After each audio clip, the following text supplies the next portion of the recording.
오늘 출애굽기 22장 16절에서 31절까지 말씀 보겠습니다. 출애굽기 20장에서 하나님은 시내산에 강림하셔서 십계명을 직접 음성으로 말씀해 주셨습니다.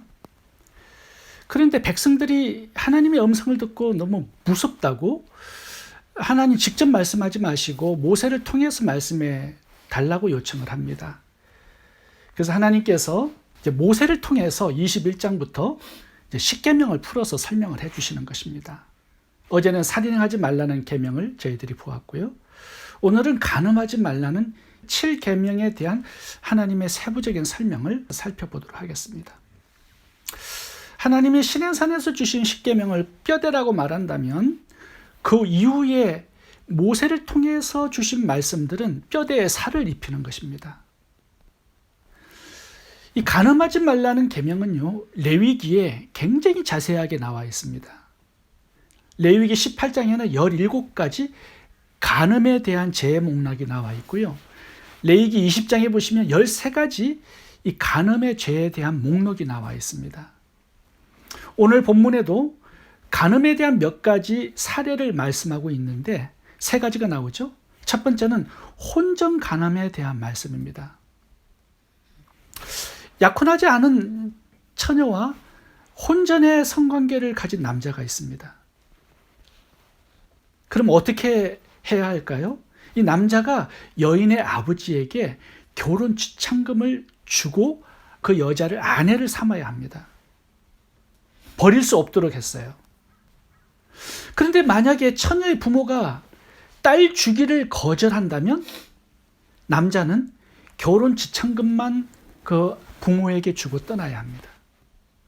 그 돈의 액수가 얼마인지 신명기 22장 29절에 나와 있는데 은 50세겔을 줘야 합니다.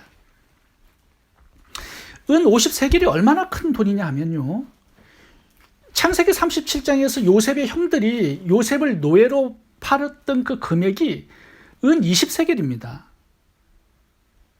그러니까 노예를 사는 값보다 2.5배가 많은 금액을 자신이 성관계를 맺은 그 여인의 아버지에게 줘야 합니다.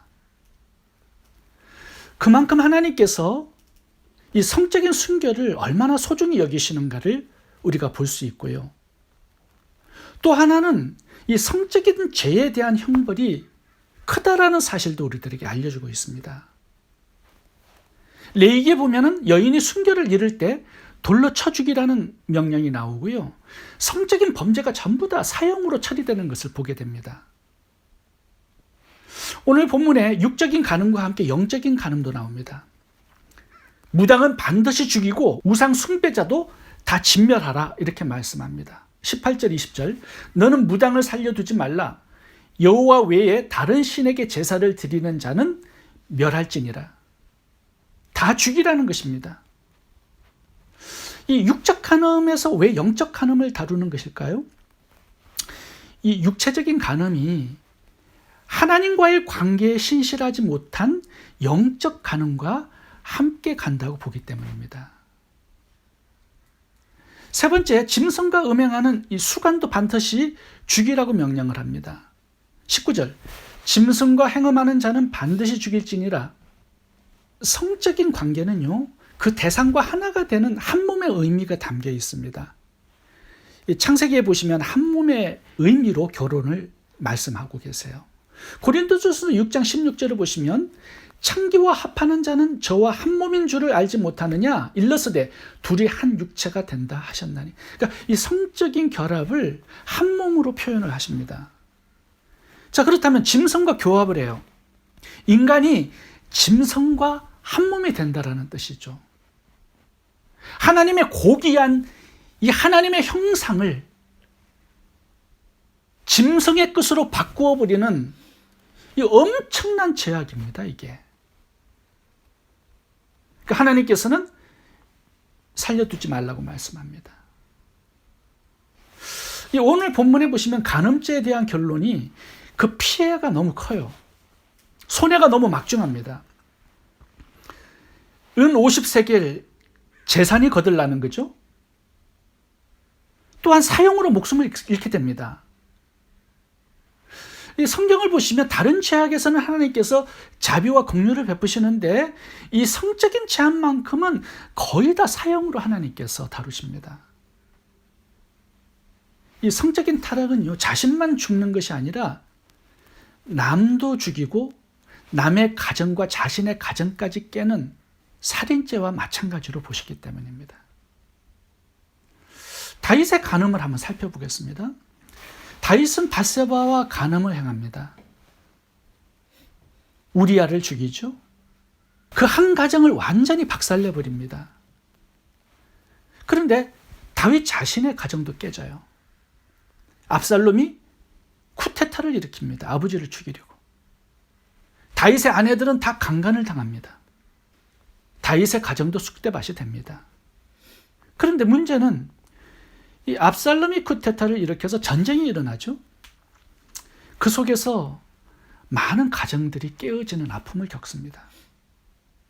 다윗의 집안에는 칼이 영영이 집안을 떠나지 않는 저주까지 당합니다. 간음 한 차례 하고 잃어버리는 것, 무너진 것이 너무 많았습니다. 솔로몬의 행음은 어떻습니까? 1000명의 이방 여인들과 쾌락을 즐겼습니다. 그런데 그 결과가 무엇이냐 하면요, 그 여인들이 가져온 이방 신들이 예루살렘을 점령하게 됩니다. 우상 숭배가 이스라엘 전체에 전염병처럼 번지게 됩니다. 결국 나라가 남북으로 쪼개지죠. 이스라엘 국가와 하나님의 나라가 동시에 무너지는 아픔을 겪게 됩니다. 이 성적인 범죄는요, 참 많은 것을 무너뜨리고 파괴해버립니다. 노아 홍수 심판, 소돔과 고모라의 심판, 로마 멸망을 보시면 항상 성적인 문란과 타락이 그 중심에 있었습니다. 오늘날 우리 사회도 보면요, 소돔과 고모라와 다를 바가 없습니다.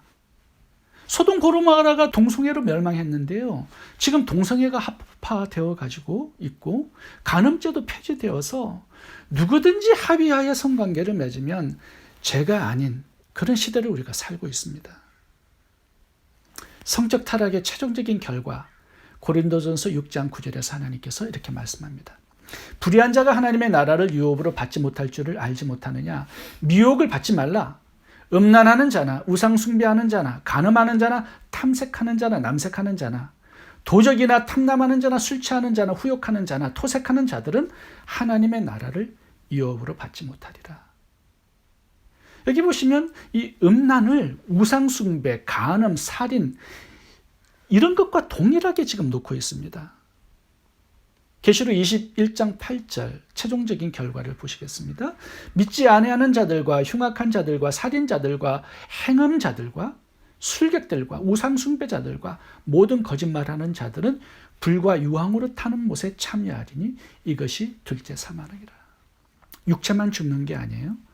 영혼까지, 영원까지 죽고 파괴되고 무너지게 됩니다. 그렇다면 우리가 어떻게 간음하지 말라는 이 7계명을 순종할 수 있으며 어떻게 거룩한 삶을 살아갈 수 있을까요? 한 가지 비결밖에 없습니다. 거룩한 일에 힘쓰는 겁니다. 오늘 본문 전체를 보시면요, 전반부는 간음에 대한 주제를 다루면서 후반부는 이웃사랑에 대한 실천을 다루고 있습니다. 왜 그럴까요? 간음의 죄를 이기는 비결이 이 거룩한 하나님의 사명, 이웃사랑의 실천을 행하는 데 들어있다라고 말씀하고 있는 것입니다. 이 간음하지 말라라는 이 계명은요, 내가 하지 않아야지 그런 결단만 가지고 지켜질 수 있는 게 아닙니다. 적극적으로 거룩한 일을 행하고 선을 행하며 하나님의 말씀을 실천하는 그 삶을 살 때만 지켜질 수 있는 것입니다. 그래서 이 간음의 죄와 이웃사랑의 실천을 함께 같은 주제로 지금 다루고 있는 것입니다. 어제 말씀에서도 보시면 도둑질하지 말라고 말씀하면서 구제하는 일에 힘쓰라고 말씀을 하고 있죠. 간음하지 않으려면 힘써야 할 거룩한 사명이 있어야 합니다. 간음하지 말라는 명령과 함께 따라 나온 세 가지 명령을 살펴보겠습니다. 첫 번째, 이방 나그네를 압제하지 말라. 너는 이방 나그네를 압제하지 말며 그들을 학대하지 말라. 두 번째, 고아와 과부를 해롭게 하지 말라. 22절, 너는 과부나 고아를 해롭게 하지 말라. 나의 노가 명렬함으로 내가 칼로 너희를 죽이리니 너희의 아내는 과부가 되고 너희의 자녀는 고아가 되리라. 아주 무서운 명령을 주고 있습니다. 세 번째, 가난한 채무자에게 자비를 베풀라. 내가 만일 너와 함께한 내 백성 중에서 가난한 자에게 돈을 구워주면 너는 그에게 채권자같이 하지 말며 이자를 받지 말 것이며, 내가 만일 이웃의 옷을 전당 찼거든 해가 지기 전에 그에게 돌려보내라. 그것이 유일한 옷이라. 그것이 그의 알몸을 가릴 옷인적 그가 무엇을 입고 자겠느냐. 그가 내게 부르짖으면 내가 들으리니 나는 자비로운 자입니다. 오늘 말씀을 묵상하면서 들어오는 구절들이 힘들게 사는 사람들에 대한 하나님의 배려입니다. 의지할 남편이 없이 홀로 자녀를 키워야 하는 과부들, 또 그의 자녀들, 의지할 곳 없이 살아가는 그런 힘든 사람들을 함부로 대하지 말라고 말씀합니다. 하나님은 자비하시기 때문에 그 하나님의 마음을 품고 이웃을 긍휼히 여기는 마음, 여기서 거룩이 출발하는 거죠. 이 마음에서. 그리고 가난한 이웃을 돕고 섬기고 구제하는 그 삶에서 내 육체가 또한 거룩해지는 것입니다. 오늘 본문에 더욱 특별하게 와닿는 한 사람이 있습니다. 가진 전 재산이 겉옷밖에 없는 한 사람이 나옵니다. 그 옷을 담보로 해서 돈을 빌려야 하는 딱한 사정이 생겼습니다. 밤에는 그 옷을 덮고 잠을 자야 하는 사람인데 옷이 없어요. 그래서 하나님께서 전당 맡은 자에게 명령합니다. 부탁합니다. 해가 지기 전에 그 겉옷을 그 주인에게 꼭 돌려주라. 특별하신 하나님의 당부의 말씀이죠. 하나님은 이렇게 고아와 과부, 힘없고 가난한 사람들을 긍휼히 여기시는, 돌보시는 자비의 하나님이다. 오늘 말씀합니다. 그 하나님의 마음을 품고 하나님의 일을 대신하면서 사는 것, 그것이 거룩한 삶의 비결이라고 말씀하고 있습니다. 그것이 죄와 멀어지는 삶의 비결이다라고 말씀하고 있습니다. 그런데 24절을 봐보시면 중요한 구절이 나옵니다. 간음죄, 우상숭배죄와 가난한 자들을 외면하는 죄를 함께 사형으로 놓고 있습니다. 이 가난한 자들에게 무관심한 것도 사형죄에 해당하는 큰 죄악이다라고 하나님께서 결론을 짓고 있습니다. 23절, 24절 읽겠습니다. 내가 만일 그들을 해롭게 함으로 그들이 내게 부르짖으면 내가 반드시 그 부르짖음을 들으리라. 나의 노가 맹렬함으로 내가 칼로 너희를 죽이리니 너희의 아내는 과부가 되고 너희 자녀는 고아가 되리라. 지금까지 우리가 가난한 자들에 대한 무관심을 별로 큰 죄라고 생각하지 않고 살았습니다.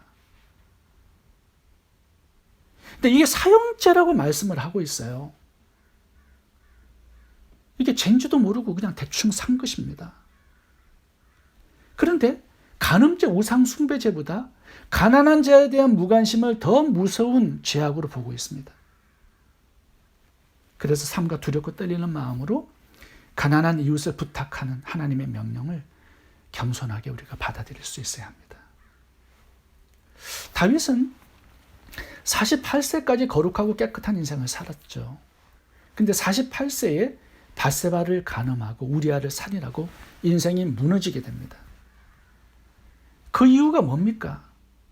이 48세부터요, 힘쓸 수 있는 거룩한 일이 없었기 때문입니다. 그러니까 저녁에 늦잠 자고 일어나서 한가히 성을 긋다가 이게 밧세바가 눈에 들어오게 된 거죠. 거룩한 일이 없어요. 그러니까 다윗도 어쩔 수가 없었던 것입니다. 솔로몬이 왜 1000명의 여자들과 음행의 죄를 지었을까요? 그 과거에 하나님께서 얼마나 솔로몬을 사랑하고 많은 은혜를 주었습니까? 그런데 어느 날부터 힘쓸 수 있는 거룩한 일이 없어요. 그러니까 과거에 엄청난 은혜를 받았다 해도 그게 소용이 없는 것입니다. 오늘은 또 오늘 감당해야 될 거룩한 일이 있어야 된다는 거예요.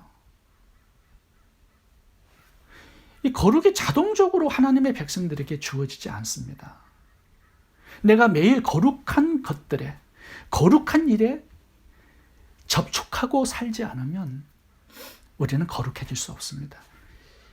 죄를 이길 수 있는 힘을 얻지 못합니다.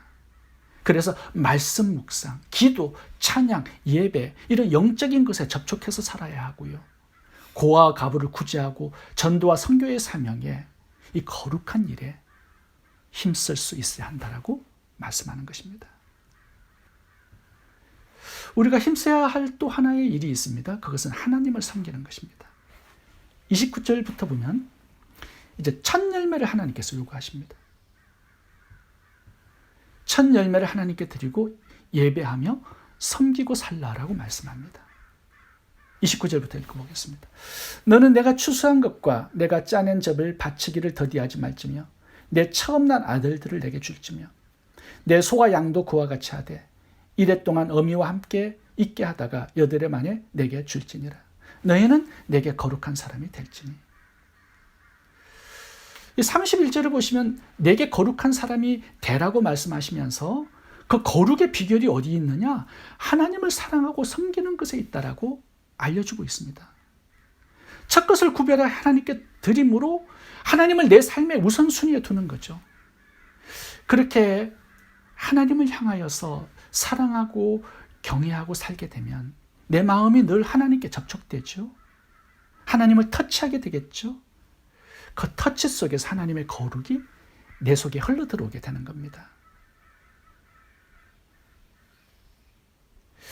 이 구약의 첫 것을 드린다라는 개념은요, 그 첫 것만 드린다라는 게 아니라 나머지 것도 하나님께 다 드린다라는 그런 의미가 있는 것이잖아요. 내 모든 소유가 하나님의 것입니다. 그런 신앙 고백을 드리는 겁니다. 첫 것을 드림으로. 첫 것을 드려서 하나님께서 그걸 거룩하게 받으셨습니다.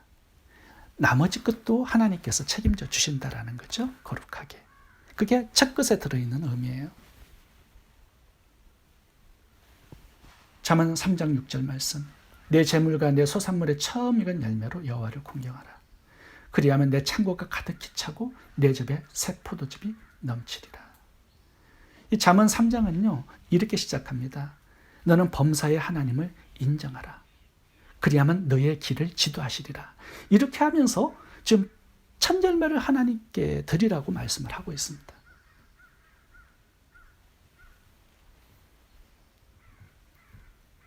하나님의 나의 주인 되심을, 하나님 되심을 인정하는 신앙의 표현과 신앙 고백, 그것이 첫 열매를 드리는 것에 담겨있는 신앙입니다. 거룩한 삶은 내 힘으로 내 노력으로 되지 않습니다. 거룩한 것을 접촉함으로 주어지는 것입니다. 거룩은 가난한 이웃을 긍휼히 여기는 마음에서부터 출발합니다. 고아와 과부, 줄인 자, 벗은 자를 돌보고 섬기는 거룩한 일에 힘쓰는 것으로 성장합니다. 그리고 하나님을 마음과 정성을 다해 사랑하고 섬기는 것에서 완성됩니다. 이웃을 섬기고 하나님을 섬기는 삶. 이것이 간음의 죄를 멀리하고 거룩한 삶을 사는 비결입니다. 기도하겠습니다.